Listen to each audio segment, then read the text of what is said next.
Dobré ráno. Vítajte pri dnešnej 0. hodine so mnou.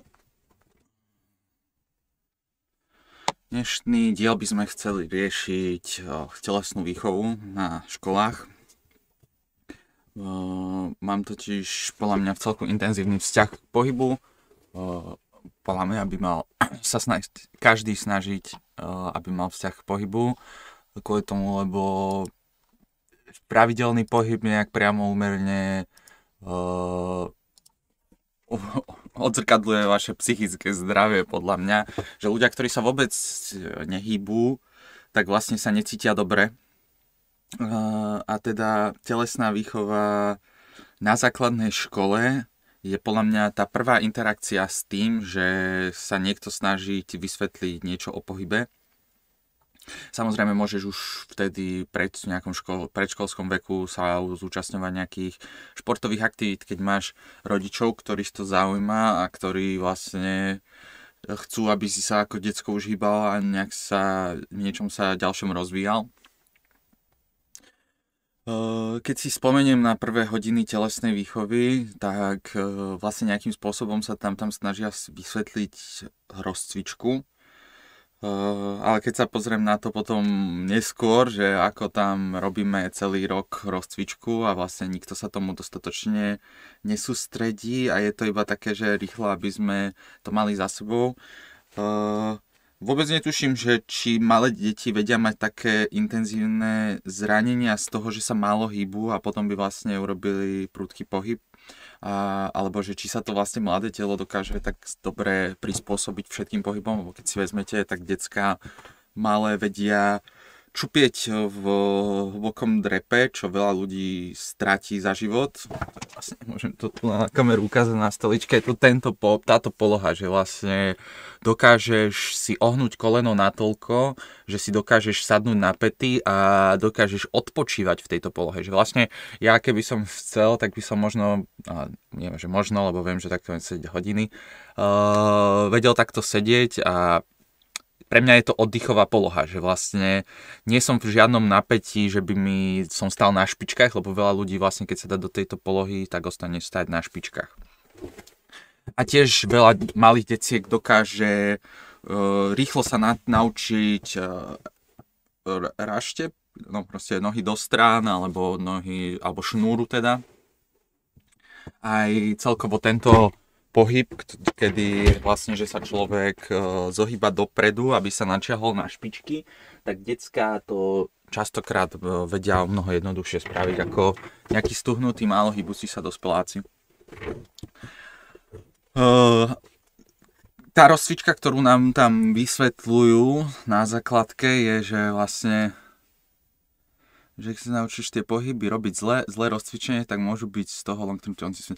Presne to, že keď sa tam učíte tú rozcvičku, tak je to, že častokrát dávajú, že točíš rukami a decka začnú točiť ako šialené rukami. Tam nejde o to točiť tou rukou ako šialený, aby sa hýbala. Tam ide o to točiť tou rukou sústredenie a vlastne nájsť všetky body, v ktorých vlastne tá ruka ťahá, aby si ten sval vlastne do toho smeru, ktorý je ten, ktorý ťa tak ťahá, trošku povolil, aby vlastne keď sa do toho pohybu, do toho bodu dostane ruka rýchlo, tak vlastne nenastane tam žiadne prekvapenie toho svalu, že to je poloha, v ktorej nikdy nebol a vlastne neprídeš k žiadnemu takémuto zraneniu. Rovnako aj krútenie chrbticou a všetky tieto pohyby. Ono vlastne není dobre tie veci robiť rýchlo, keď sa rozcvičuješ. Pri rozcvičke by si mal sa snažiť robiť tie veci sústredene a intenzívne.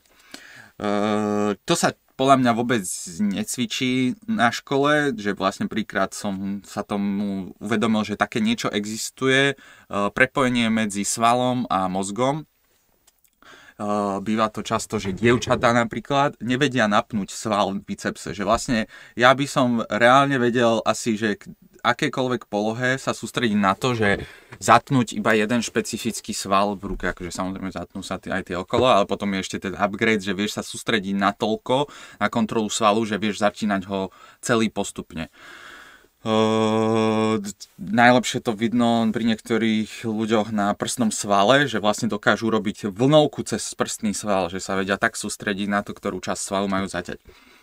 Toto svalovo-mozgové prepojenie je veľmi dobré na to, aby si robil zmysluplné pohyby. Vlastne keď sa vieš sústrediť na to, že ktorý sval máš kedy používať, tak častokrát zabezpečíš tým správny pohyb pri posúvaní čohokoľvek alebo dvíhaní ťažkých objektov. Tak vlastne keby si nejakého 8-10 ročného položil pod bench a dal by si mu proste hýbať tyčou, tak by si videl, že to pravdepodobne bude vyzerať smiešne. Že vlastne jeho telo je iba, že má hýbať tento objekt a nerozmýšľa jeho telo, že má používať na to tieto svaly. A to je, že keby sa to začalo učiť dostatočne skoro, tak by decká možno mali spojenie s cvičením a že o čom vlastne cvičenie je, že to nie je hýbanie váh, ale je to vlastne sústredenie sa na to hýbanie špecifického svalu v špecifický moment. Tak by im to možno mohlo mať veľký benefit pre decká. Problém možno je s tým, že vlastne učitelia, ktorí sú teraz telocvikári, tak neviem ako za vašej doby, ale za našej doby to bolo, že sme mali učiteľov telocviku alkáčov, že vlastne to neboli nejakí extra fitnessáci, ktorí by to mali ako formu nadšenia, že bolo by dobre, keby má v škole na zodpovednosť telesnú nejaký tréner, nie učiteľ, a možno keby existuje celkovo nejaký taký zmysluplný systém, ako určiť, že ktoré decko je na čo nadané, lebo môžeme očakávať od deciek, že by boli rovnako nadané vo všetkom, ale to je trošku nereálny svet. Niektorým deckám pôjde futbal, niektorým deckám nepôjde napríklad nič. A kvôli tomu, že proste majú takýto blok na pohyb, kvôli tomu, lebo im povedzme ide niečo iné. Reálne totiž môžeš mať, že nemáš tú časť mozgu na pohybové športy vyvinutú správne a teda nemôžeš ísť hrať futbal s tímom a nikdy z teba nebude hráč Premier League. Deti nemajú dvíhať činky. Je to totiž problém tam, že áno, že deti nemajú dvíhať činky. Je to tak hranične, kvôli tomu, lebo vieš dosiahnuť to, že naozaj decko budeš sa presilovať na takú úroveň, že sa nevyužije rastový hormón na rast do výšky, ale na rast svalov a tým pádom nezabezpečíš ten zmysluplný rast. Ale zase pohľad na to, že nemajú vôbec dvíhať činky, je blbosť. Kvôli tomu, lebo od istého momentu je pohyb s telom tak nenáročný, že proste potrebuješ nejakým spôsobom dvihnúť tú svoju záťaž. Je to taká dvojsečná zbraň. Asi by som neodporúčal deckám do 13 cvičiť s činkami. Vieš, že radšej by som bol, že deti do 13 rokov by chodili robiť cviky s vlastnou telovou váhou, že keď si 13 ročný a robíš kliky a keď si 13 ročný a ideš behať alebo drepy s vlastnou váhou. Vieš, že nechceš, aby 13-ročné dieťa malo na sebe naloženú 80-kilovú činku a robilo s ňou drepy, lebo jednoducho je tam nejaká tá spojitosť s tým, že spomalenie rastu do výšky a využitie rastového hormónu na rast svalov. To, že nie sú tí učitelia nadšenci pohybu, častokrát spôsobí, že im je jedno to, ako vysvetľujú ten predmet tým deckám.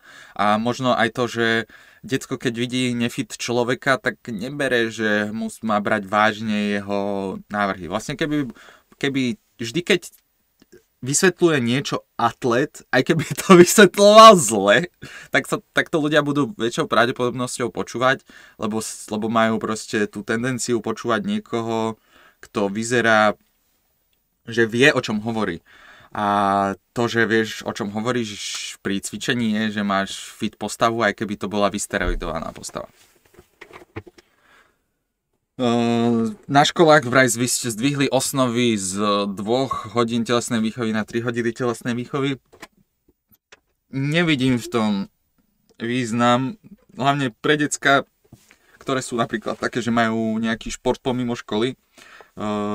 Hľadel by som na to skôr tak, že majú dbať na to, aby decka nutili hľadať si športovú aktivitu mimo školy, alebo aj nutili. Malo by to prísť znútra deciek, nejak v nich vybudovať ten vzťah k tomu pohybu. Lebo telo je podľa mňa závislé na pohybe, ako náhle mu ho trochu dáš, že decká, ktoré sú zvyknuté chodiť na pohybové krúžky, sa cítia potom nesvoje, pokiaľ by na tie krúžky prestali chodiť. A to oni si možno vtedy ani nevedia spojiť to, že sú závislé na pohybe a že to je tá dobrá závislosť.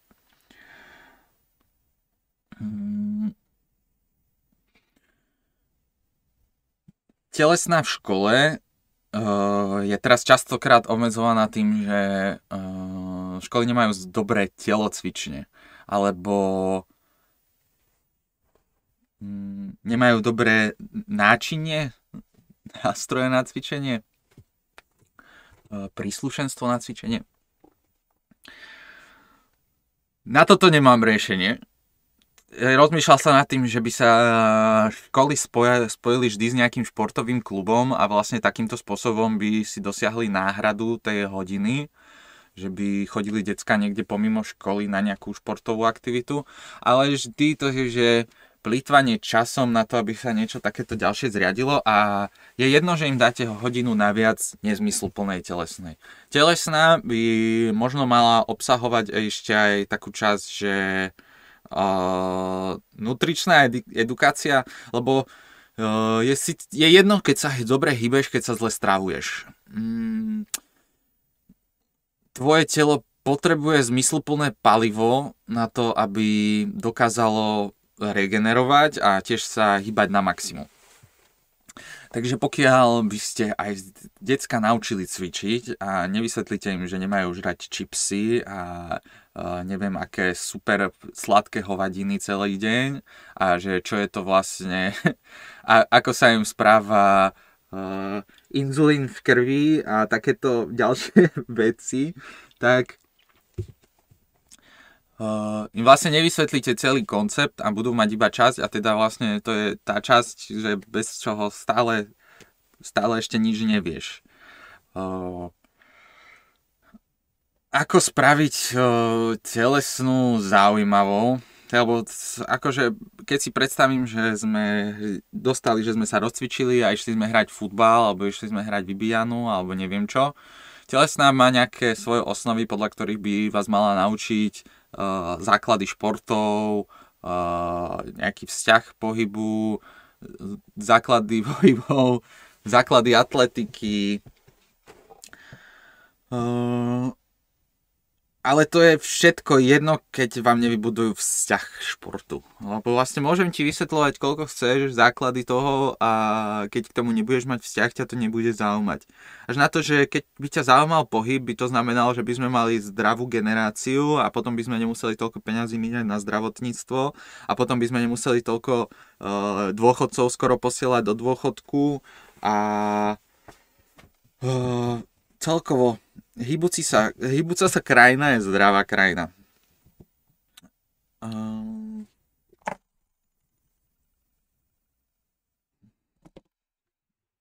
Keď vám pridali tie 3 hodiny, tak tú 3. hodinu dúfam, že vám aspoň postavili v školách sprchy a teraz taká teória o tom, že ako sa postaviť k tomu, že či sa sprchovať alebo nesprchovať v škole. Ak sa hanbíš a hanbíte sa celá trieda, tak to je, že skúste vysvetliť spolužiakom, že všetci máte penisy, lebo to je vlastne, neviem, či vieš, že každý chalan sa s takým narodil a teraz, že nej sa osprchovať a potom spotený sedieť od 1. hodiny do 6. hodiny vyučovacej v lavici je nehygienické a ešte k tomu aj nevkusné. Nechutné. A Čo sa ti stane v tej sprche? Jediný benefit z toho je, že keď vyjdeš zo sprchy po cvičení, je, že si čistý a nemusíš teda riešiť to, že sa oblečieš do svojich čistých vecí, v ktorých budeš celý deň a zapotíš ich. Nevýhoda je, že tvoji spolužiaci ti uvidia tvoj penis. A akože nech by si ho mal akýkoľvek veľkosti, tak si mal jediný dostatok sebavedomia na to, aby si sa pred ostatnými vyzliekol, takže to už ťa posúva na vyšší level, ako sú oni. Ako náhle by niekto išiel na niečo poukazovať, že ty sa ideš sprchovať v škole, no a tak ty si nechuťak, ktorý sa nejde, lebo tá sprcha tam je na to. A viem, že to nemajú decká, ktoré nerobia tímový šport, ale lebo veľa tímových športov sa zvyknú sprchovať spoločne, takže sa im to nejakým spôsobom odosobní táto časť nahoty pred ostatnými. Ale je to veľmi o sebavedomí.